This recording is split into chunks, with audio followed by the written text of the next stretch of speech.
Hi, I'm Bob Darty. At Bank of America, we believe that every citizen should be informed about the important issues affecting their lives and their communities. That's why we're proud to support the Caucus Educational Corporation and its production of One-on-One with Steve Adubato at the Newark Museum, a groundbreaking series that will feature some of the very best artistic talent that New Jersey has to offer. We hope you enjoy the series.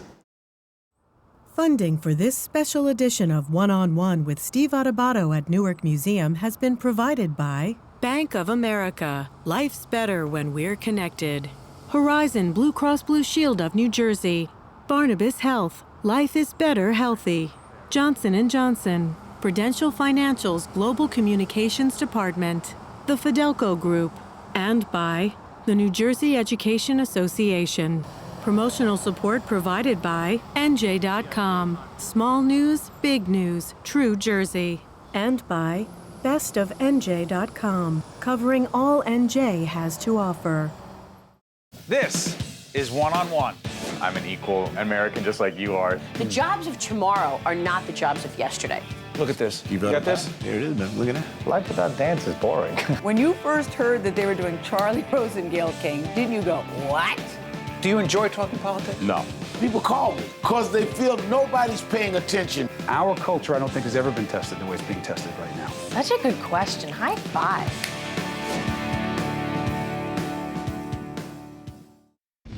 Hello there, lady. Hello. Don't you mind them. Hey, you look at me. Hey, look at me. There you go. Now, what's your name? What's the matter? You a bit shy. I never seen Seen what? one of y'all before. What was you on before?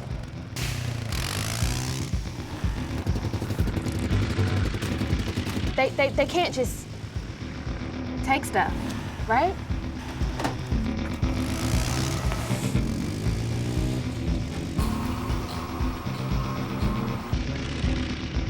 We thank you kindly for your generosity.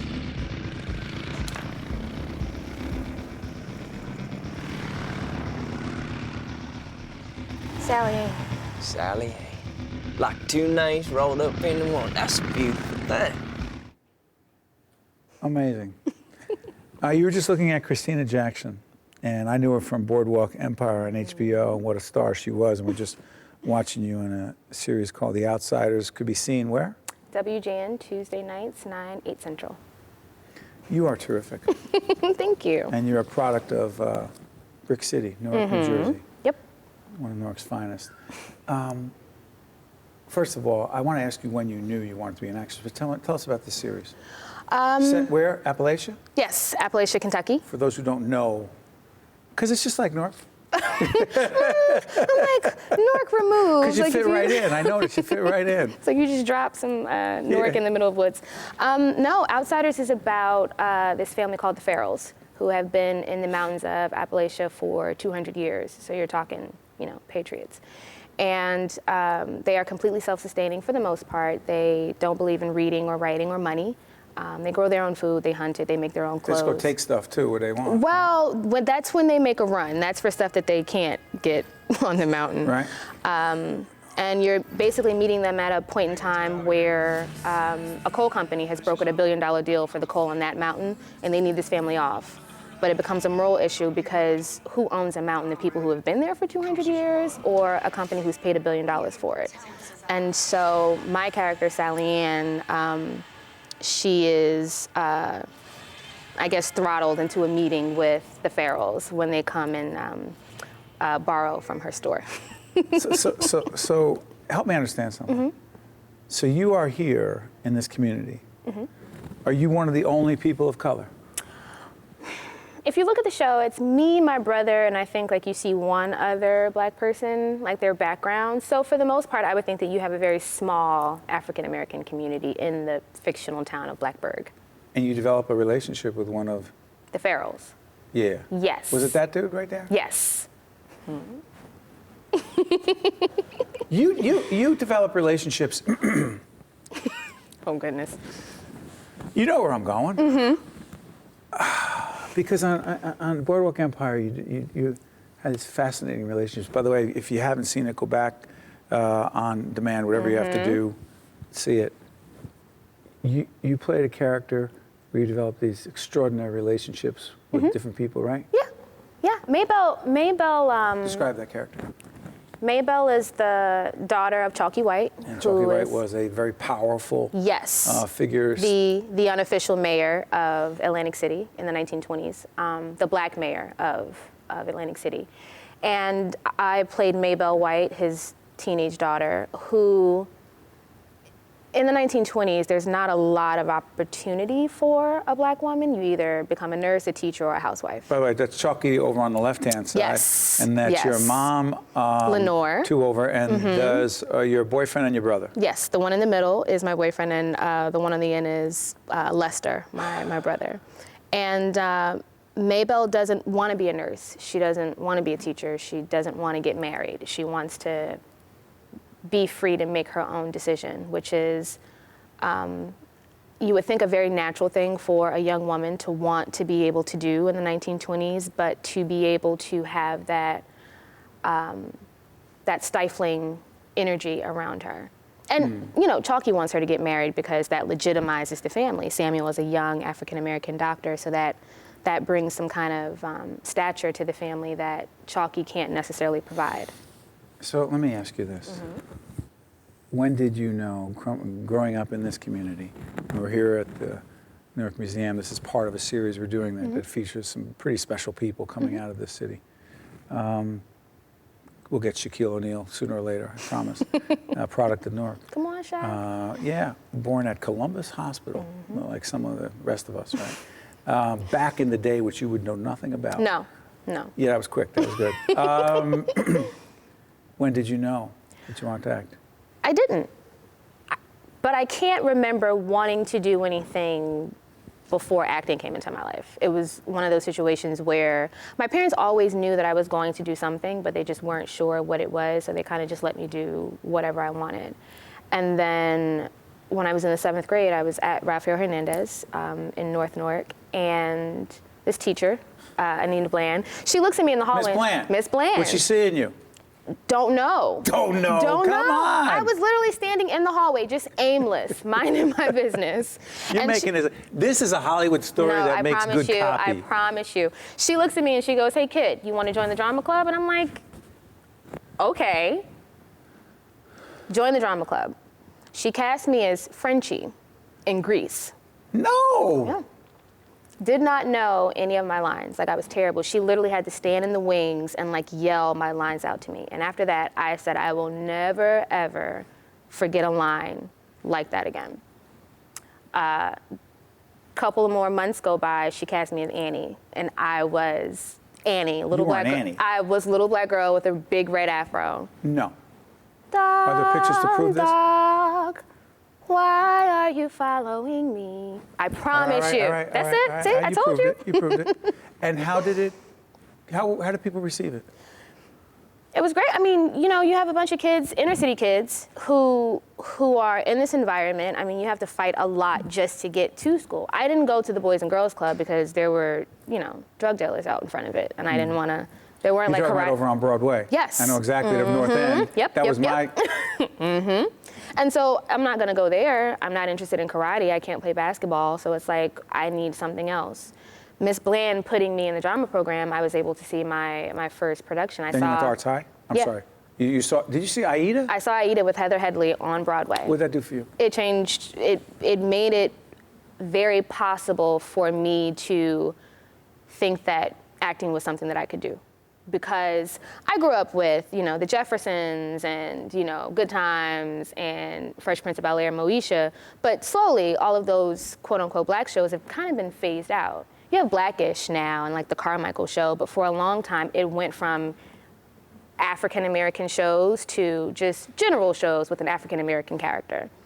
So for me to see this black woman on stage on Broadway was like, you know, amazing. And so I ended up applying to Arts High. Great school. Amazing school. And my major was drama. And I went from, at Raphael, I garnered a passion for acting, but at Arts High, I learned the history of drama. Did you also, I'm sorry for interrupting, Michael B. Jordan. Who Yes. played Apollo Creed's son in Creed. Is he there when you're there? Yes. He's right there. We are literally the same graduating class, so. Did you see it then in this kid? Or are you just another kid? No, he had already come into Arts High the summer before we were freshmen. Hardball with Keanu Reeves had came out in theaters, and so there was all of this murmur, like, oh my God, Michael Jordan is like coming to Arts High, and I'm like, who is that? Like, I didn't know who he was at that point. And then our freshman year, he ended up doing The Wire. Set in Baltimore. Yes, right. Set in Baltimore with Michael Kay, who played my dad on Boardwalk. So, HBO family. And then he ended up doing All My Children with Susan Lucci for a couple of seasons, and then he moved out to LA. And so it's like there was something happening at Arts High where you were being given the tools. So here's the deal. Mm-hmm.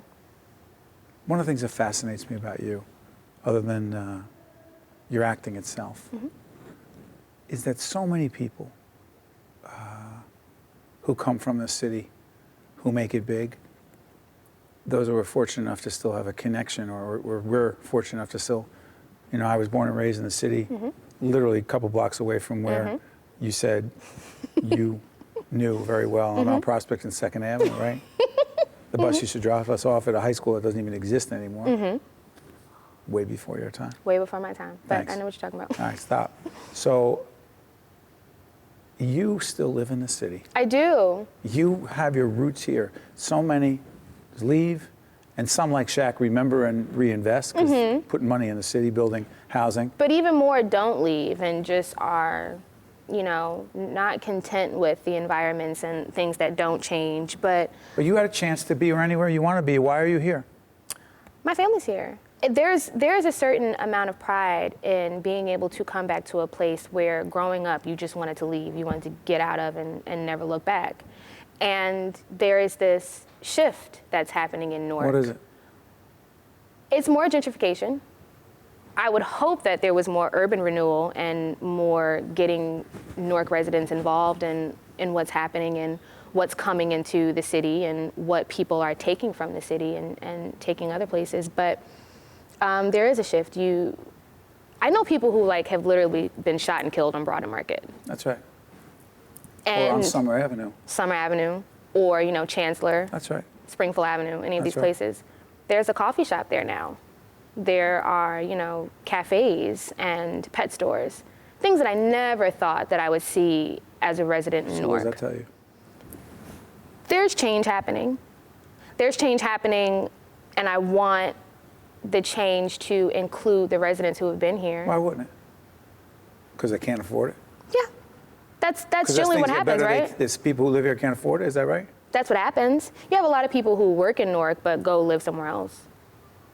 Yeah, but you're here. I'm here. And you start to see people trickling back to Newark, New Jersey. But you have to think, Newark is kind of, especially downtown, Newark has kind of just been vacant since the riots. If you look at downtown Newark, it's all storefronts and then just vacancies. That I'm talking, 8, 9, 10 stories up. That could be real estate. There could be a store there. There could be anything. All kinds of things. All kinds of stuff. But 50 years is a long time. Yeah, real quick, Outsiders, tell people again. It is on WGN, the new network, WGN Tuesdays at 9 o'clock. What makes the series great? What makes the series great? Intrigue.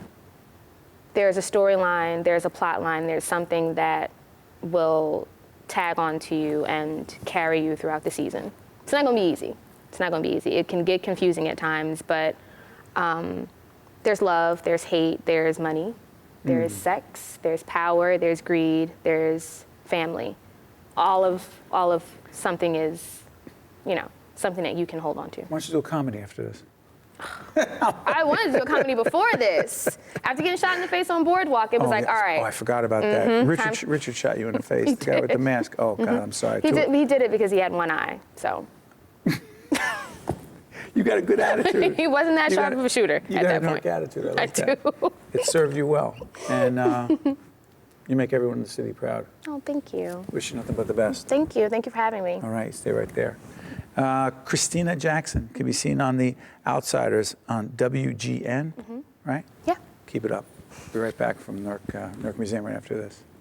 He had one eye. To see more one-on-one with Steve Adubato programs, visit us online at steveadubato.org. If you would like to express an opinion, email us at info@caucusnj.org. Find us on Facebook at facebook.com/Steve Adubato PhD and follow us on Twitter at Steve Adubato.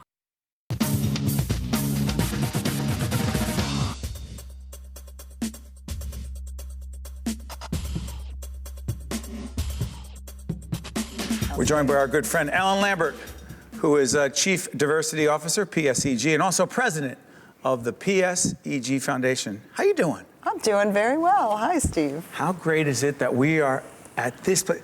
First of all, Newark Museum. How cool. Oh, my God. Fabulous. And beautiful, what Right? you've done. Can't believe it. This is one of the cultural, iconic places in the city, right?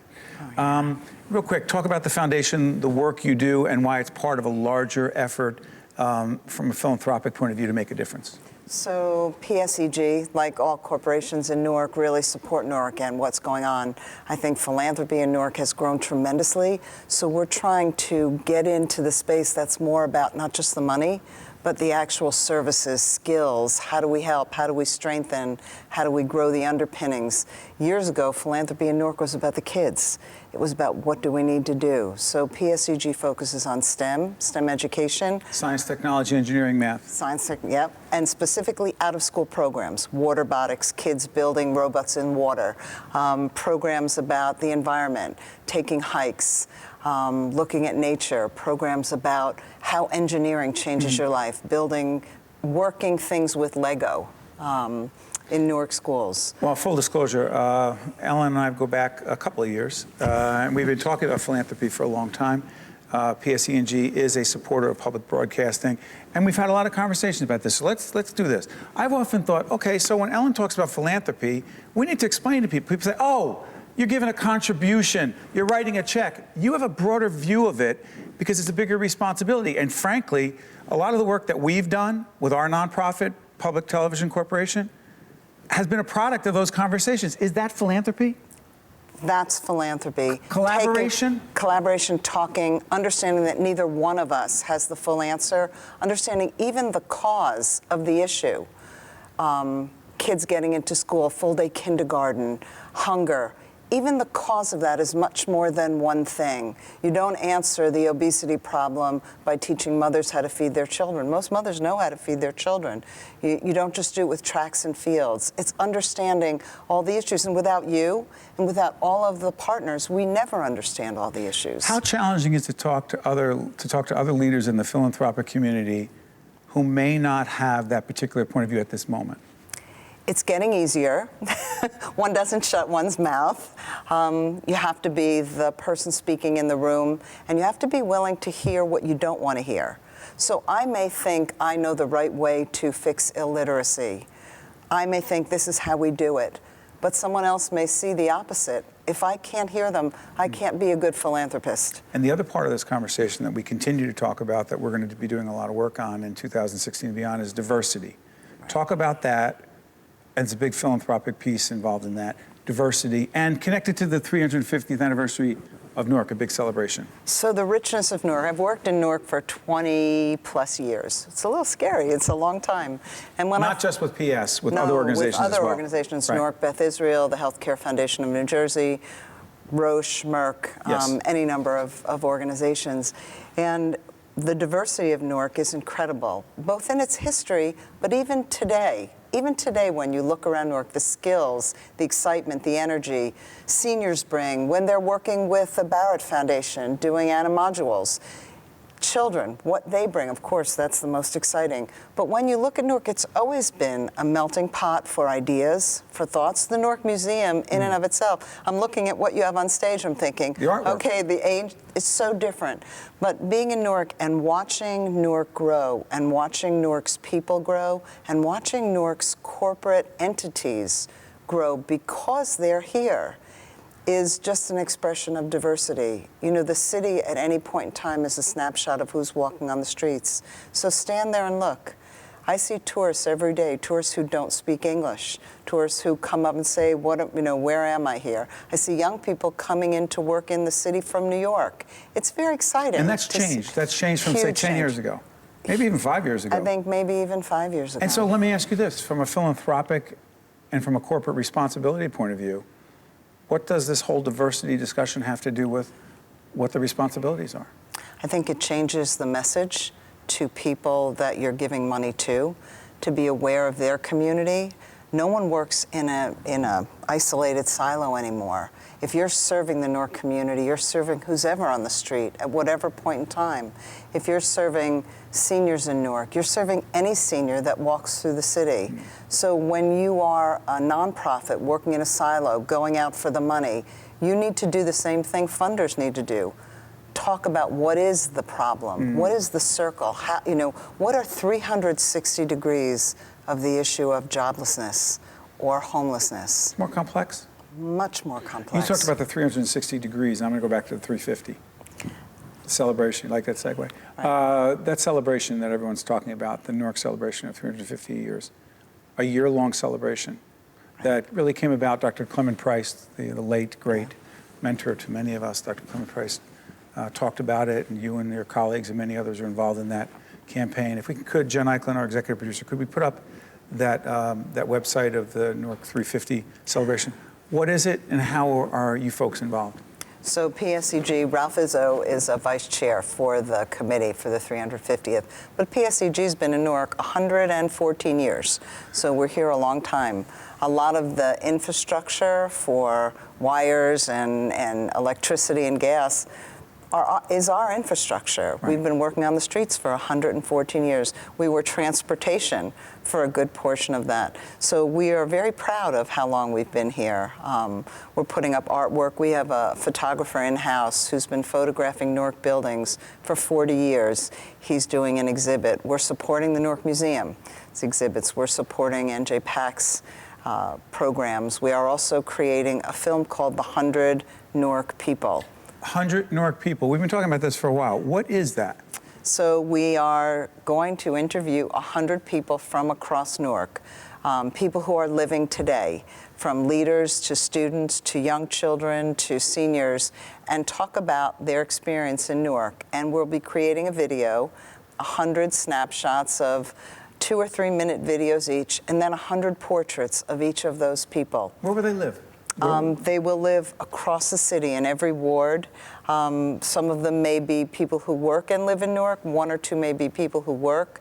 They will not all be the head politicians. It won't just be people, in high spots. It'll be people who've lived here all their lives. And the idea is for other people to see that, meaning they're online videos. They're right. And obviously we'll take those videos and try to make some sense of them in terms of programming as well. It's who are the people of Newark.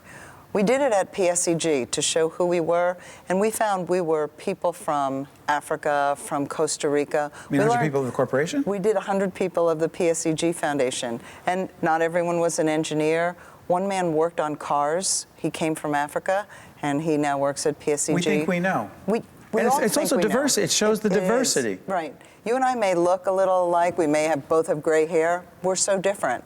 We assume a lot. We do. We assume a lot. And the beauty of Newark and the beauty of 350 years, you stand on the shoulders of the people who came before you, is that however alike we look, we're so different and we're so all creative, and we all add to what is this wonderful city. I have to ask you this. You know that we've been we talk about leadership offline as well. Yeah. But when I have leaders from either the business community, nonprofit community, education community, et cetera, I ask this question. The greatest leadership lesson that you have learned to date that you would want to share with our audience would be the greatest leadership lesson? I'll put you on the spot. You can. It's not me. It's the people who will be following me that I need to pay attention to. You only know you're a good leader when the person who takes your place steps in and you know that they're doing great things, that they're creative. I don't think you can know you're a good leader while you're leading, because if you're involved, you aren't leading. You're there with everyone. There's a very old saying, and I don't know who said it. If you think you're leading, and there's no one next to you, and you haven't stopped to help anyone, and there's no one behind you, you're just out for a walk. Boy, you got me thinking right now. Sorry. That's okay. It's okay to think like that. How much do you love what you do? Oh, I think you can't separate me from what I do. I don't. Play that out. I take my work home. I care about the issues I hear about. I read about them. I think about them. The problems bother you? They do. At home. And it bothers me that there's no solution. I talk to my family about them. And when we find a solution or I see someone whose life we've changed, I feel so much better. That gratification of knowing, people often get caught up in, just a few seconds left, I know guys, but you get caught up in the metrics of things, and I understand that. Right. Like, how many people do you reach? How many people's lives you change? And I'm like... So I want to ask you a question. Real quick. When you have a great interview and you know it, what were the metrics? I think you know exactly what happens without those metrics. You know, for those who watch this particular program, the whole program, Christina Jackson was on the first half of this, and then Ellen Lambert's on the second half. You're not an actress, she is. She's not a philanthropist. You are. You had the foundation, she doesn't. I'll just say this, and not just because you're a friend, but when you get to do this and you talk to two people who love what they do and make a difference, and they're able to tell their story, it makes you appreciate what you do and you really love your work. I don't know what the metrics are, but I don't really care at that point. Thank you. My sentiment exactly. You made my job easy. Thank you so much for the privilege. Really is a privilege. That was great. Yeah. One on One with Steve Adubato has been a production of the Caucus Educational Corporation, celebrating over 25 years of broadcast excellence, and by the Newark Museum, in cooperation with NJTV and 13 for WNET.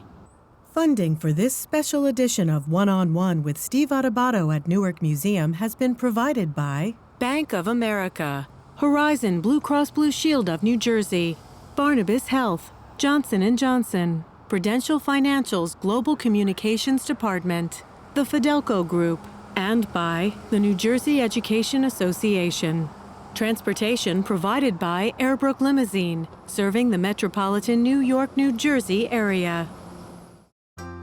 Your health is a precious resource, the foundation for everything you do. So at Barnabas Health, we do all we can to restore, protect, and improve it. Should you need care, we offer world-renowned specialists and amazing technology. Yet we also have hundreds of programs to help you avoid the need for that care in the first place. We're here for your health, so you can live, love, work, play, and dream. Barnabas Health. Life is better, healthy.